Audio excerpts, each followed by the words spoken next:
Hello, everyone. It is 12 o'clock on our time, so we are going to get started with the second session of building a plant-based diet. So welcome to part 2, and our focus today is going to be building the plant-based diet. Last week, we really spent our session talking about the many health benefits. We went into the research and the science behind what is plant-based nutrition. And so this is a nice follow-up to that. If you didn't participate last week, no worries. You can easily pick up, and we will do a few brief reviews at the start. So our plan for today is to begin with the didactic presentation, the nutrition behind plant-based, and discussing the building of the plate. We will then have a cooking demo, which will be put on by Stephanie May, our campus dietitian, who is also co-hosting here with me. My name is Nancy Moul, and I'm a family nurse practitioner at Student Health. So together, we will work through the content and the demo, and then end with the conversation of Q&A, where you can put your questions in the chat, and we will address those at the end. Or if you have a burning question as we're moving through the content and feel comfortable unmuting and asking, we can entertain that as well. Before we get into the first slide, I just wanted to digress a moment, and I did a little more research on a question that was posed to us last week, and that was how to prepare fruits and vegetables once you bring them home to reduce ingestion of pesticides. What's the best practice without buying expensive sprays that are on the market? And so we had said that full strength vinegar was probably the most effective eradication of pesticides. However, not very practical, expensive, and you would have to purchase a lot. And so as an alternative, we suggested diluting the vinegar and going with that, and then rinsing with water and using a scrub brush. But a little more research led me to another suggestion, and this is from the work of Michael Grieger, who is a physician that wrote the book, How Not to Die. And he suggests a salt water, a 10% salt water solution to rinse off with. So it's 1 part salt and 9 parts of vinegar. And but the rinsing off is important because we don't want to ingest more sodium, contributing to elevated blood pressure and effects on kidneys. And I usually spray things that are in kind of the strawberries, spinach, kale, apples, grapes, peaches, cherries, pears, tomatoes, celery, potatoes, those skins that are a little more porous, and let the pesticides in more easily. So hopefully that's a helpful answer for those of you that are joining today, if you weren't with us last week. All right, so ways to be plant-based. We did cover this last week, but we're going to start off again with some definition of terms. Flexitarian or whole food plant-based. People tend to want to eat healthier. Sometimes they want to lose weight by incorporating more plant foods, but several meals per week, they are eliminating meat and getting more creative. The pescatarian group is going to only eat seafood, and I would point out a helpful resource if you're trying to purchase seafood safely. The information that's out there about sustainability of fish and understanding those that take in more metals such as mercury, which we want to have less intake of. You will find updated seafood guides on the Monterey Bay Aquarium Seafood Watch guide that is updated regularly. So I would refer you to just accessing that for help in choosing sustainable fish. Lacto-vegetarian, lacto-ovo-vegetarian, another semi-vegetarian definition here, they eat dairy and eggs, and I would say this is the majority of people that I see that say they're going plant-based fall in this category. So they really don't want to eat animal products, but they're having a hard time giving up on the dairy, the cheese, and the eggs. Next category, lacto-vegetarian, lacto for milk, so don't eat dairy, and the ovo-vegetarian, ovo for egg, not eating eggs. And then the full-fledged vegan, not eating any animal products, so no meat, eggs, dairy, no honey as well. All right, now we get into the basics of a plant-based diet. I love having simple diagrams to get the visual that really carries in your mind as you think about portion sizes and quantities of the various carbohydrate sources that are high in fiber that really make up a plant-based diet. So beginning with the grains and starches, starchy vegetables, we have about a 5 serving size recommendation for that, our largest part of the pie. Vegetables being at 4 servings, followed by beans and lentils, sort of the blue zone diet, which on their plate, their bean and lentil category would take up more than this portion, but the number there is about 3 servings. And then fruits are going to be 2+ servings, and seeds and nuts 1 to 2 servings.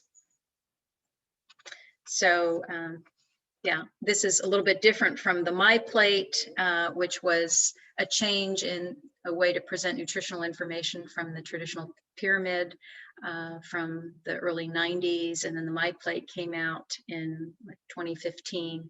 But this is a very specific plate that we just looked at for plant-based.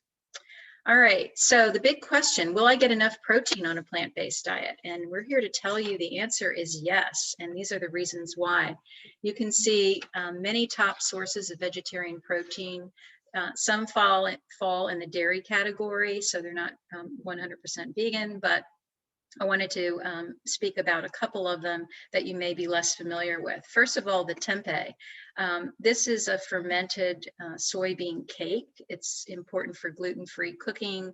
And in some countries, it's traditionally wrapped in banana leaves. It's how you would find it in a market. But in the US, it's typically in a vacuum-packed package. I like to, when you open it up, just kind of use the crumbles of it to make things like stuffed peppers, where you mix in some steamed onions and other veggies, and then stuff your pepper. You can freeze those, and that's kind of a quick dinner and a way that I like to use them.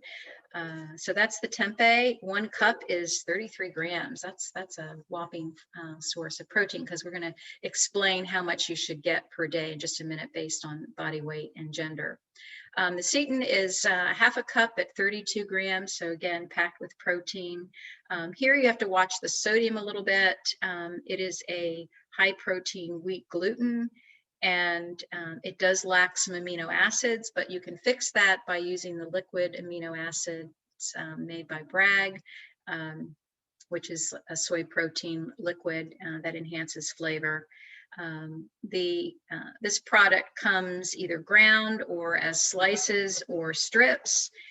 It's made by rinsing away starch in wheat dough, and it kind of tastes like bland chicken or portobello mushrooms. Use your imagination.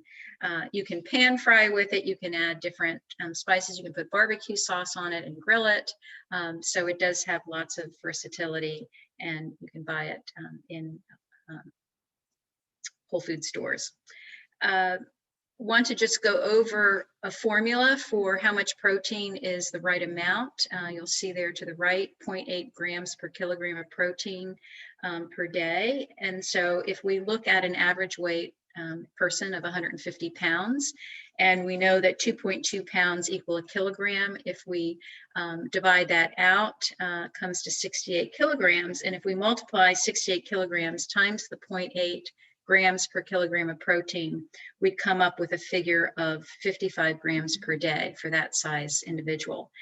Women are going to, require less than men, more in the range of 46 grams per day. But this is just an example of how you can do that calculation, which I know Stephanie does all day long as she's working individually as a nutritionist with clients. When you're thinking about protein, after you have your calculations, it does depend on your muscle mass, your activity, what your goals are. But on average, most people need 20 to 25 grams of protein per meal. And so what I did here is we're looking at different sources of protein. So we have animal-based proteins of steak, chicken, and tuna.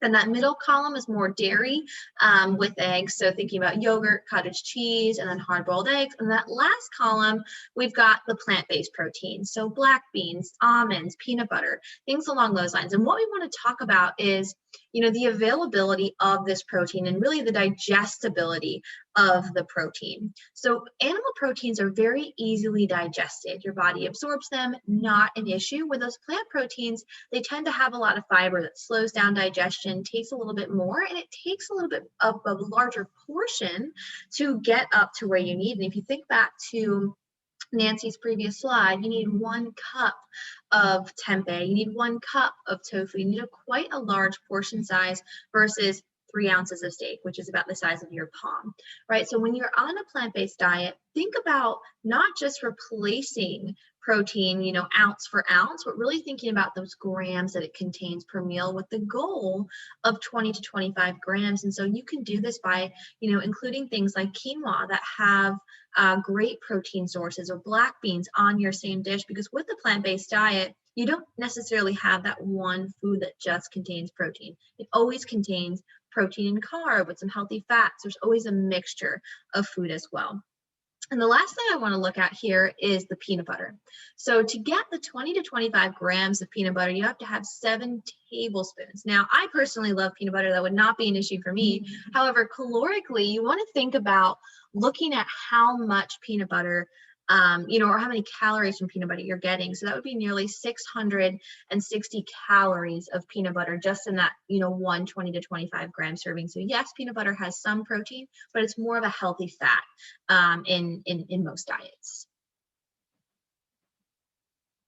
So let's talk about and break down that plate that Nancy touched on earlier. So the bulk of you as a vegetarian diet is going to be grains and starchy vegetables because it's a great source of energy. These grains are also fantastic for fiber. And last time we talked about gut health and how you need that fiber to feed those probiotics or those healthy gut bacteria. Touched on a great source of energy for your brain, for your muscles. They're fortified with things like iron and a great source of B vitamins. So from a plant-based perspective, you're not getting a lot of iron from food sources that's easily absorbable. So that heme iron that Nancy's going to touch on in a little bit. So having things that are fortified with iron is fantastic. And then also don't discount grains for not having protein. Oatmeal, quinoa, farro are all great sources of protein. They don't have nearly as much as tofu or seitan or tempeh, but they're still good sources. You can get 3 to 4 grams per serving. If you stack that on top of the 20 to 25 grams that you're getting from tempeh or tofu, and you have a great, well-rounded plate of protein.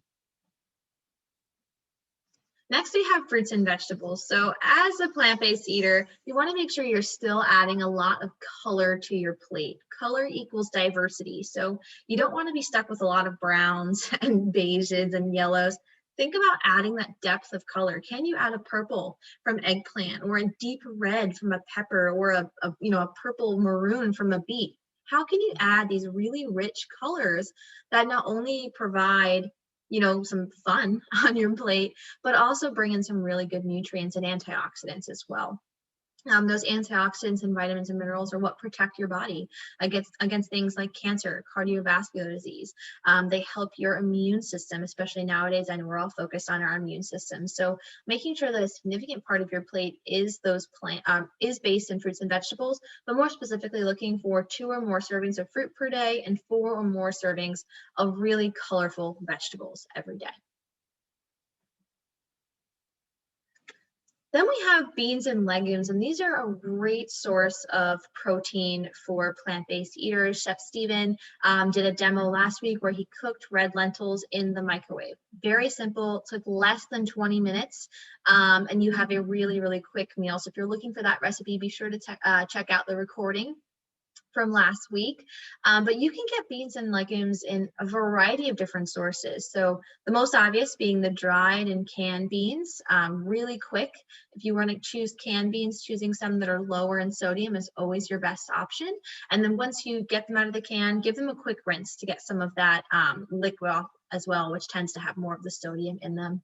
If you're going to do dried beans, a little bit more of a process, but it's kind of a fun process to take it from start to finish. So, you know, typical things like lentils cook very quickly, like you would do in the microwave, like we talked about, but things like chickpeas or black beans or kidney beans, those need to soak overnight, be rinsed again, and then boiled the next day. It really helps to speed up that boiling process from a couple hours down to just 45 minutes.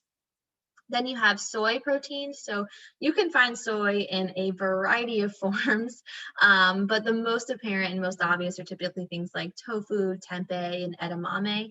Edamame is a great snack. I recommend it for all of the plant-based students or athletes I work with, because it's something you can just pop in the microwave and munch on, or you can put it on your salad, or you can get dried edamame and put it into a trail mix. There's a lot of great things you can do with edamame as a complete protein. And then lastly, you have TVP, or textured vegetable proteins, which is when you think of like tofurkey or vegan chorizo, those are what those things are. They're just the plant-based alternatives to the meat proteins. Nuts and seeds are a great source of energy for plant-based eaters. So when you're thinking about the fruits, the vegetables, the grains, they don't carry a lot of weight. They don't give you a lot of energy or calories. So nuts and seeds pack a good nutrient punch, which you really need as a plant-based eater. Another key role for them is fat absorption. So without healthy fats in your diet, you can't absorb vitamin A, D, E, and K, which are essential for a lot of body functions, especially vitamin D. So making sure that you have those fats on board to help you absorb them is going to be very, very important. Lastly, they are a great source of protein, vitamins, and minerals. So once again, really rounding out that plate and giving yourself a diverse amount of color, a diverse amount of food options will help you round out your plant-based diet. So on to some of the minerals that play an important role in plant-based nutrition.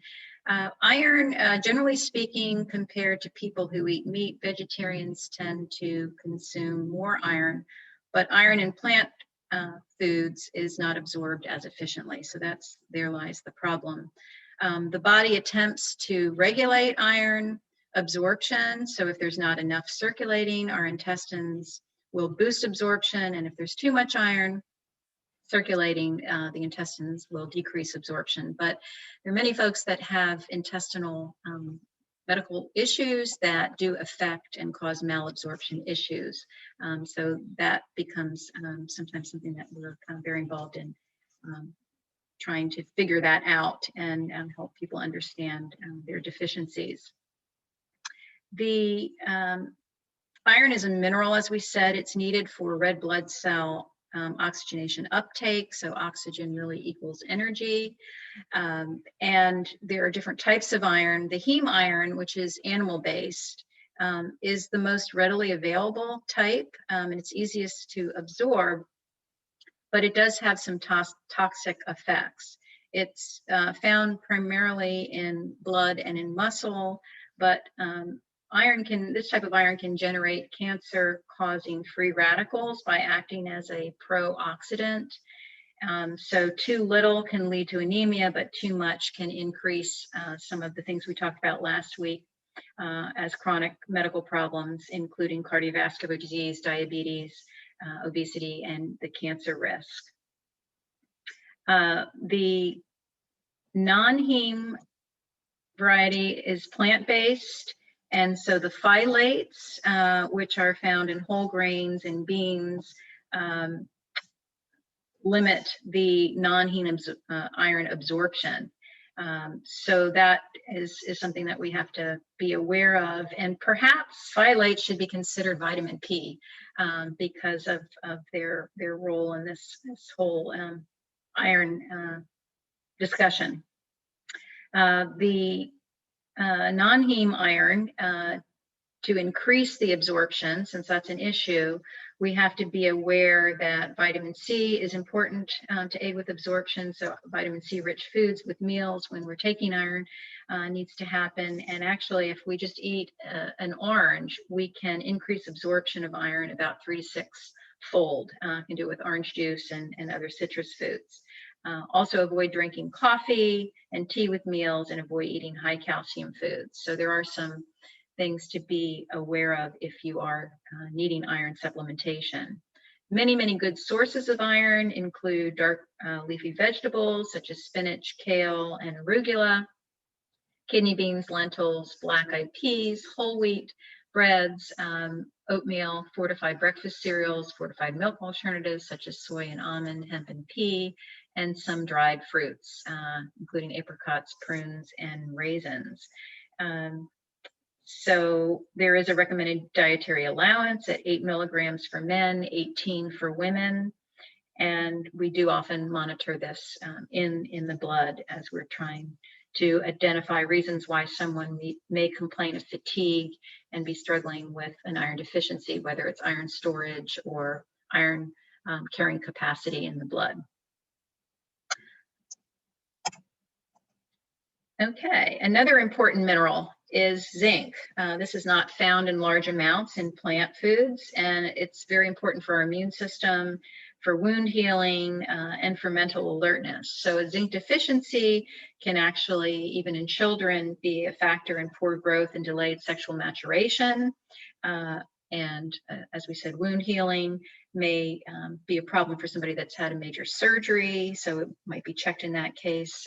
Hair loss can also occur with deficiencies, and certain types of skin problems, particularly around openings in the body, such as around the mouth or around the anal opening. If there's a dermatitis, we have to think about, could there be a zinc deficiency? Phytate or phytic acid in plants from whole grains and the proteins such as legumes and nuts and seeds can reduce the absorption of zinc. So in order to aid zinc absorption, we need the protein, and we also need fermented foods such as tempeh and miso. To digress a minute, miso is a traditional Japanese seasoning. It's produced by fermented soybeans. It can be made and into a paste with salt and sometimes rice, barley, and seaweed, and so that can help to aid with the zinc absorption issue. Sources are white beans, kidney beans, chickpeas, hummus, fortified cereals, pumpkin seeds, nuts, and oatmeal is also a great source of zinc, and recommended daily allowance of 11 milligrams for men and a little bit less for women. Calcium. This is found in abundance in a plant-based diet, and the oxalate compounds in leafy greens can inhibit calcium absorption. So we see this in the case of spinach in particular. It does not release much of its calcium, but nevertheless, it is a source. How much do we need? The amount actually varies depending on different factors such as our activity level, our dietary patterns, our protein intake, the acid load from different foods, also from drugs, and what life stage we're in. Are we lactating and pregnant? Are we a young adult where calcium stores are sort of building?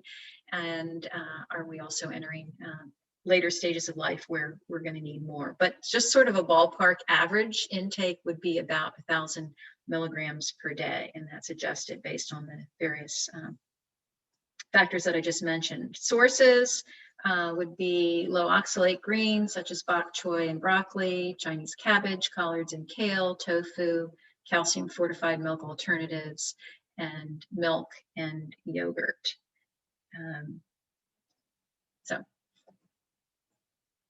All right, vitamin D sort of has a fascinating metabolism and function in our body, which is pictured in the diagram here.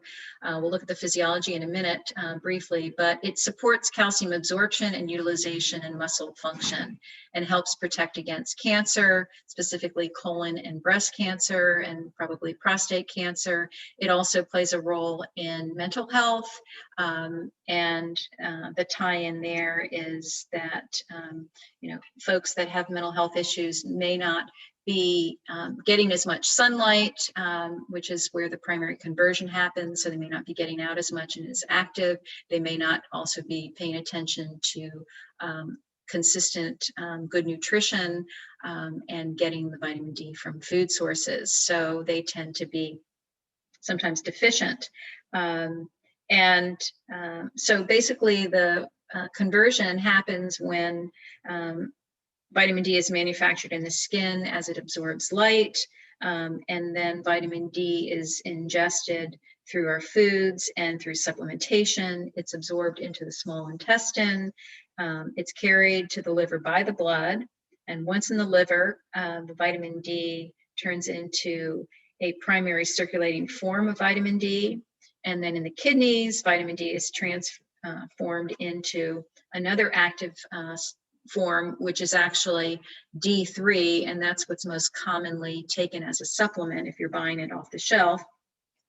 And then finally, we have the synthesis of vitamin D, which facilitates calcium absorption from the small intestine, and the calcium gets reabsorbed from the kidneys. And so it's worth mentioning that there are populations in the world, depending on your geographic location, that may have issues with vitamin D deficiency because they're not getting sufficient sunlight. And notably, places in higher latitudes, such as Portland, Maine, and Oregon, Chicago, New York City, London, Berlin, Moscow, Canada, are going to be areas where there's not going to be as much sunlight for as long. So perhaps as much as 6 months of the year, they could be having reduced light and be deficient. Also in smoggy cities, there's also an issue with filtering out the vitamin D there as well. So dietary sources, fortified milk alternatives and fortified cereals, milk and yogurt primarily. And we touched on why the deficiencies occur primarily.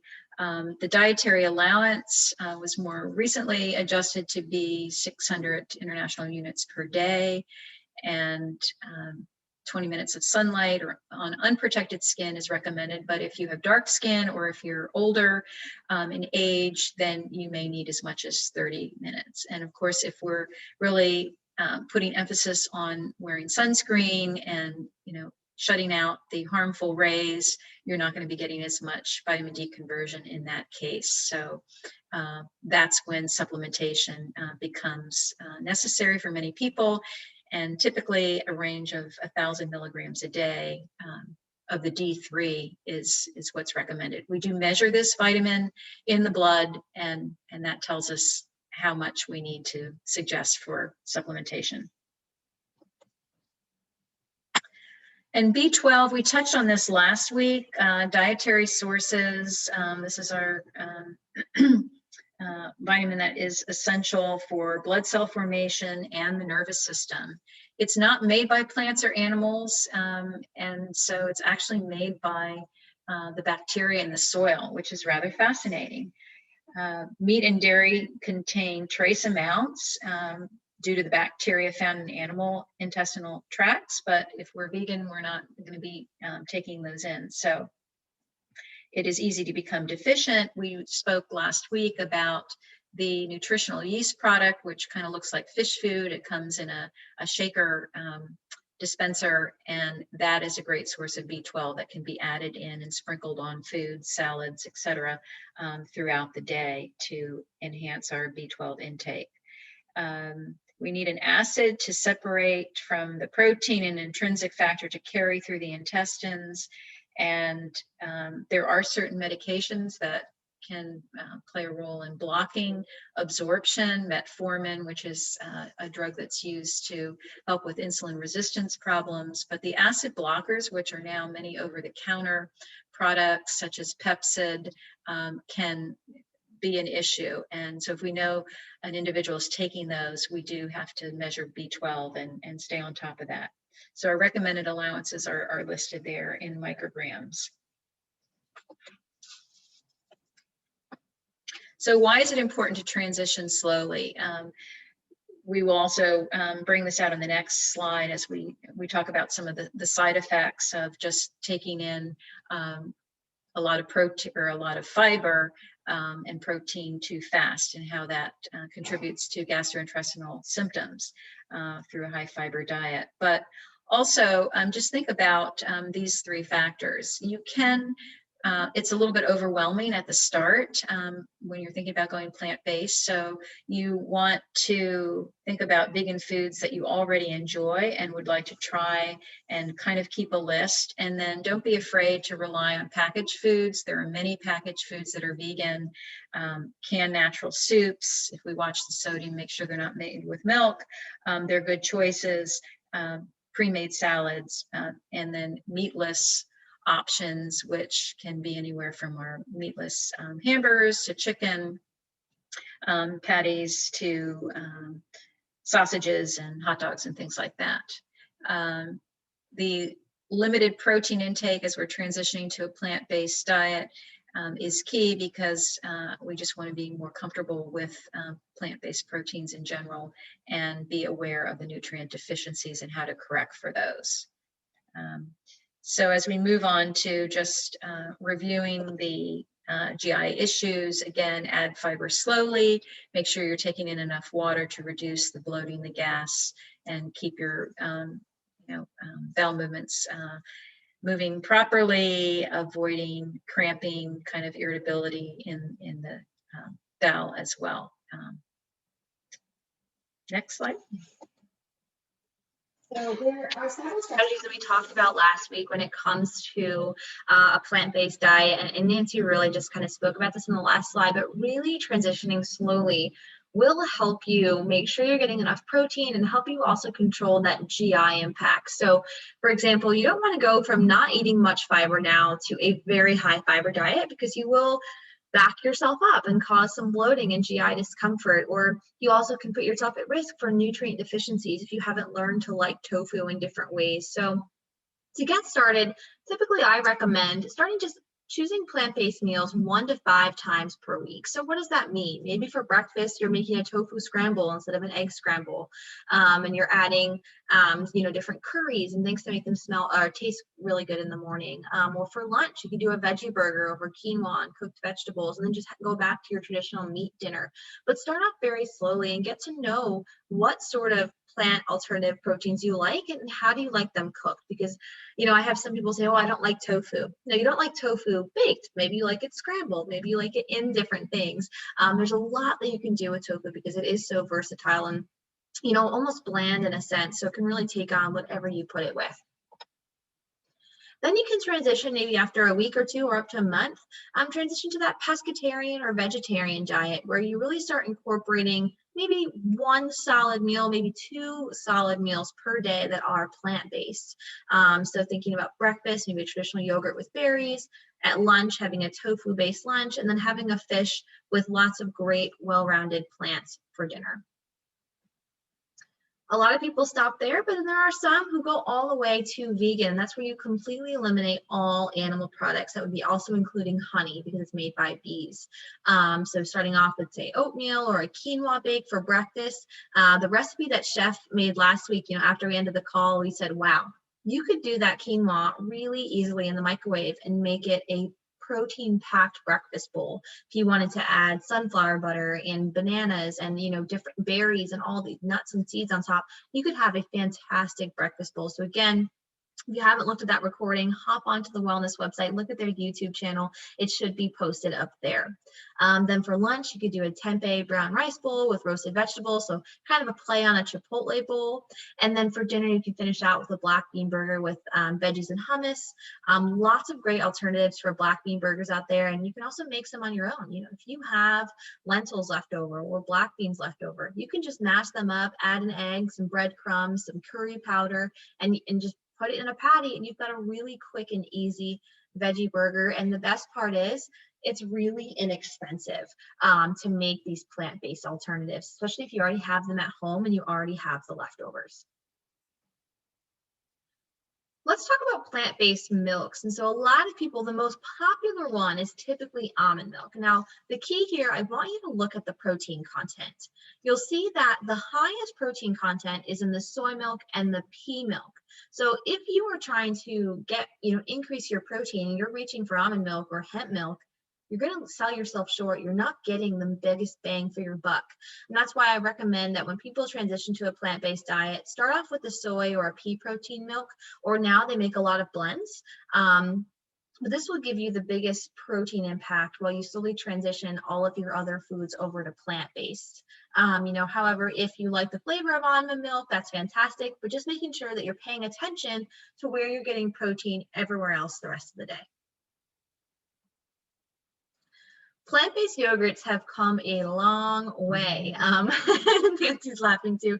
I think, when they first came out, they left something to be desired. I will say they were not great, a little bit different. And even now they're not quite the same as Greek yogurt, but they're absolutely getting better.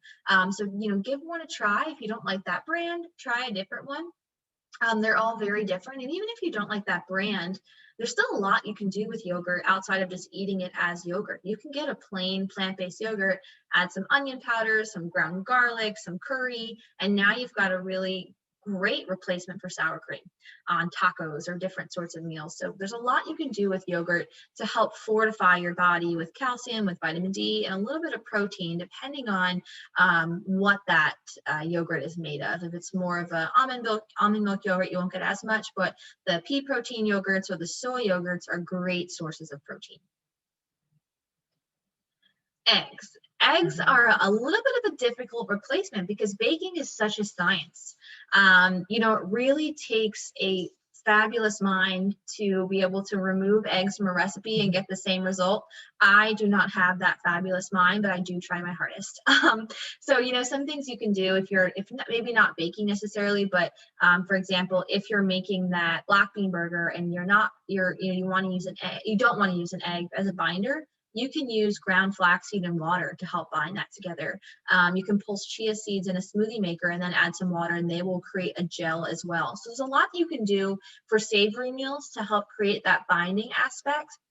But then even for sweet things, for baking, a lot of times applesauce or mashed bananas are fantastic sources of a binder. In the recipe we have today, we're using sunflower butter or sunflower seeds and bananas as our binder. So you can do a lot of different things. It just depends on the characteristic of your recipe. So, if you're baking a cake, I would definitely find a vegan recipe online and something that you trust. Don't just try to replace the egg with the specific amount of flaxseed because it typically doesn't come out the same. The chemistry is just not there. A word about flaxseed too, I may just add on, is that the flaxseed meal, ground meal, is much better digested than the flax seeds themselves. So you can buy it as a powder and in a Ziploc bag, and that's you're going to get the better whole food value out of it. Yeah, it's ground. That's a great point. Yeah, because your body's able to absorb those omega-3s much better. If you use the whole flaxseed, it kind of goes through you just like a fiber. So you don't get the best bang for your buck. So if you don't have the powdered, or like, for example, I bought a huge bulk thing of the seeds, no worries. Smoothie maker, food processor, whatever you have, just pulse it for 10 seconds and put it in the freezer when you're done. And you've got that powder ready to go for the next 6 months. It won't go bad in the freezer. So, lots of great things that you can do with flaxseed.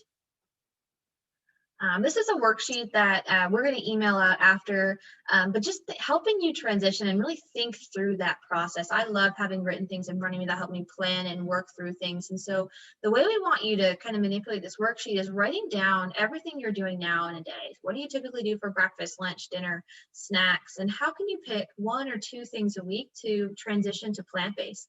Maybe it's breakfast. If you're always doing a smoothie for breakfast and you're adding a Greek yogurt, can you add a soy yogurt into that smoothie? Or at lunch, if you're always doing, a chicken and rice bowl, can you do tofu and rice? And at dinner, if you're doing, say fish, can you switch to tempeh? Or if you're doing beef, can you switch to fish to make it a little bit more sustainable? What can you do to just really boost the health and the well-being within your diet there? So we will email this out afterwards as well.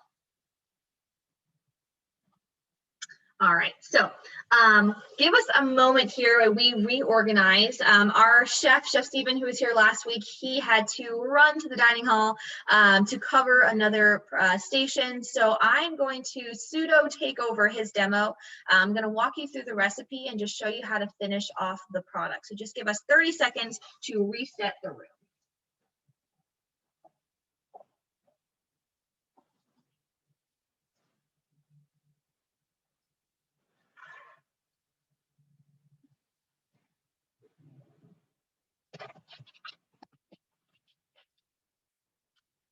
If you have any questions, please feel free to put them in the chat now, and Nancy and I will be able to answer them right after we finish this fairly short cooking demo, so it won't take too long. Thank you, Nancy. All right, I'm going to turn the camera on. All right, so hopefully you can see me. Let me get the chat out of the way. All right, awesome. So for today's cooking demo, we're going to be making banana seed bites. And so basically Chef Steven did an amazing job, and he set me up with a whole batch of them, but he also shared some of his tips that he wants me to talk about as we go through this recipe. So the first thing you want to do is picking rolled oats. Now, it could be rolled oats, quick oats, whatever you have at home. You're going to put them in the food processor. So it doesn't truly matter which you choose. So don't feel like if you only have old-fashioned oats that you have to go out and buy rolled oats. All about the same thing. So you're going to take that 1.25 cups of rolled oats, and you're going to put that in the food processor, and you're going to create your own oat flour. So you're going to pulse maybe for 10 seconds, and then just let it go, and you'll see it'll look just like whole wheat flour. And it's, if you want something more thick, you can do that as well. So you can really, for example, if you look at the picture of the bites on the screen, they have a little bit more texture. You can leave the oats a little bit more whole. If you want a finer, more smooth ball, you can create that as well. So just keep that in mind. After you have the oat flour made, you're going to combine that with the seeds. So you're going to add sunflower seeds and pepitas, aka pumpkin seeds. So pumpkin seeds and sunflower seeds are, again, a great source of iron for plant-based eaters. So these snacks not only have oats, which have a good source of fiber and protein, but it also has sunflower seeds, which is really healthy fats, good proteins, and great sources of fiber. So you're going to pulse those up too, again, just kind of creating a little bit more texture within the snack.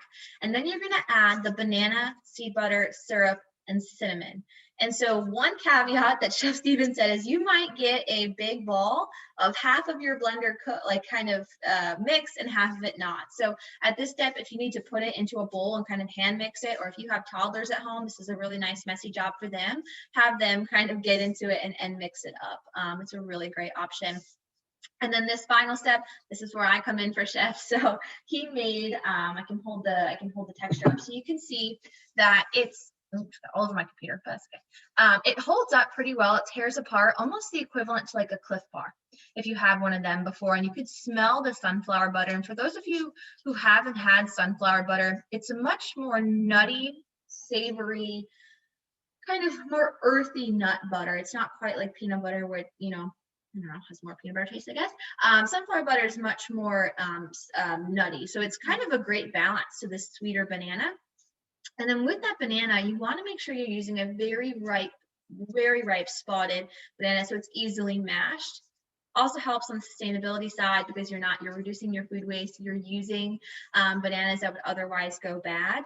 So that's a really, really great option. So once you have the balls, you know, kind of make them. Typically, I do 2 big pinches. This is the equivalent to about 1 heaping tablespoon.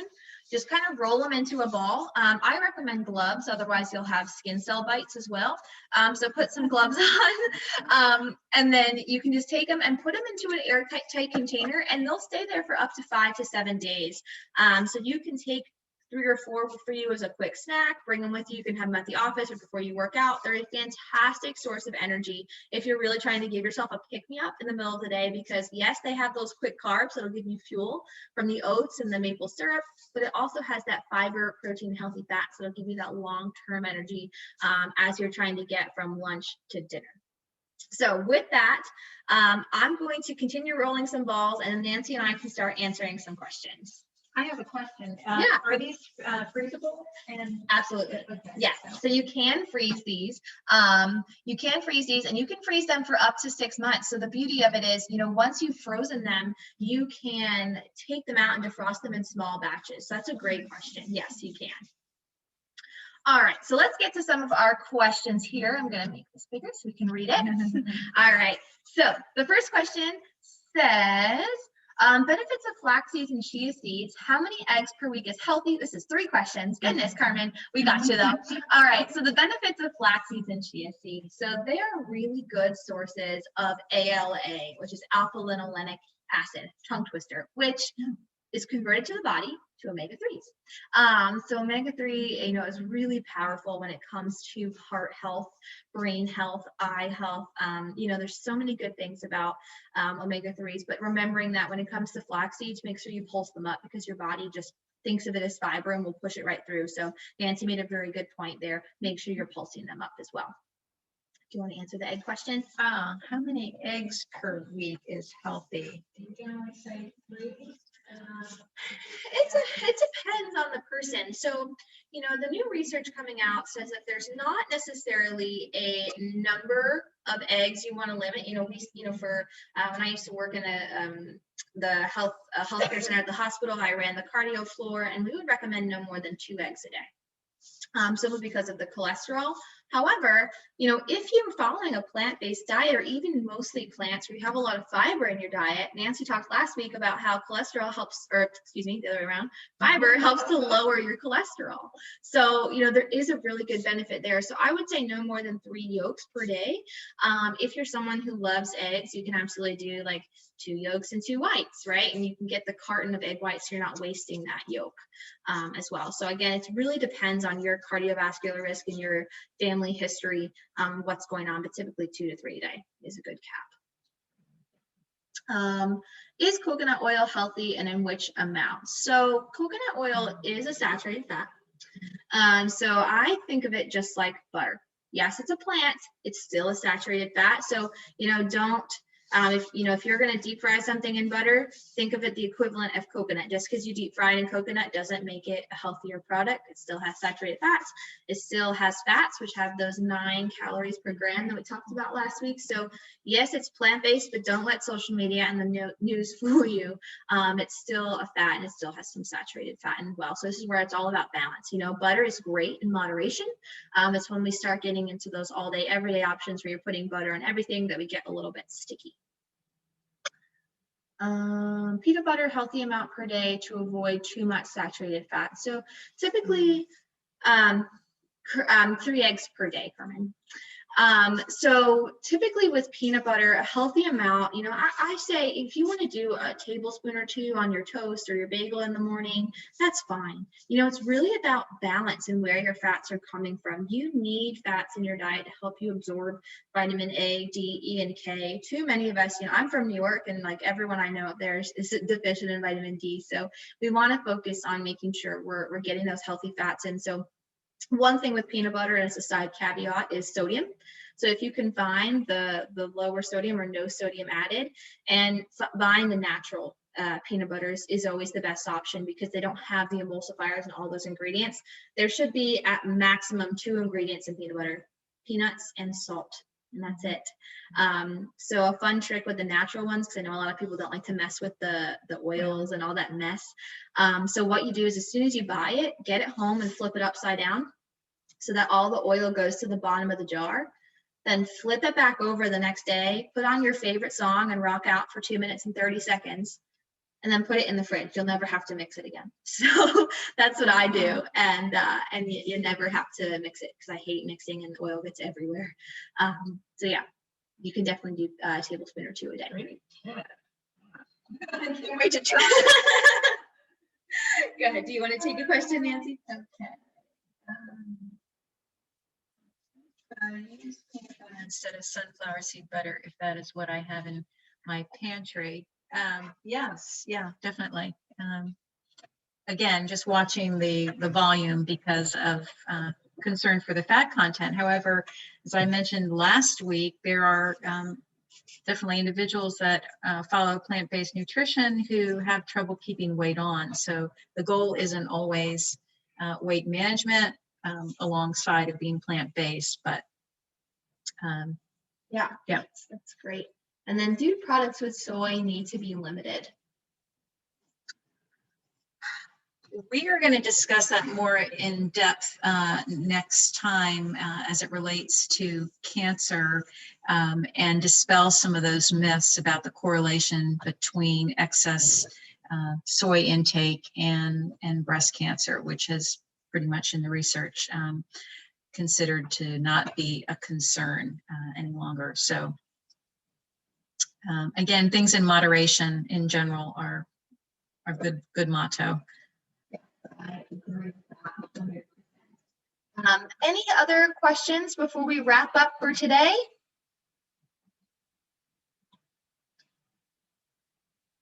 I thought it might be good to just mention about ways to prepare tofu, since I think a lot of folks kind of shy away from it because it looks kind of odd, and what do I do with it? There's the silken version, which is very mushy, packed in water, and then we have, you know, varying grades of firmness.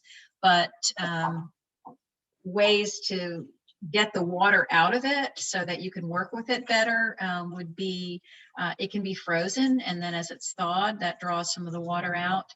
And then secondly, you can take it out of the water pack solution, wrap it in paper towels, put it between two luncheon plates with, you know, something weighted on top, put it in the refrigerator, perhaps in the morning, and then let it be, you know, drawing the water out through the day, so that in the evening when you may be preparing dinner, it's kind of ready to go and easier to work with.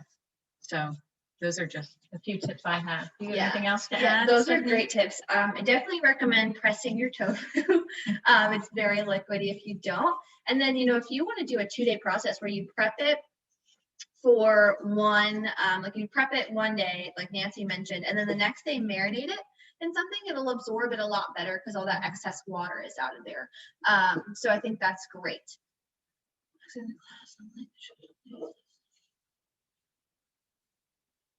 Oh, I see, Victoria. Yeah, we'll talk to the Wellness Center. I'm sure it's fine. Not a problem. Not a problem. But anyway, we truly appreciate all of you guys stopping by and, you know, chatting with us and submitting such great questions. Please check the Wellness website, specifically the YouTube channel, to see the recording from last week, and as well, you'll see this one coming up in the next day or so. So always pay attention for that. If you do have any questions, you can always find Nancy and I through our emails. But we look forward to chatting with you guys next week as we dive into the myths of plant-based diets. Thanks for joining us, guys. Have a great day. Bye.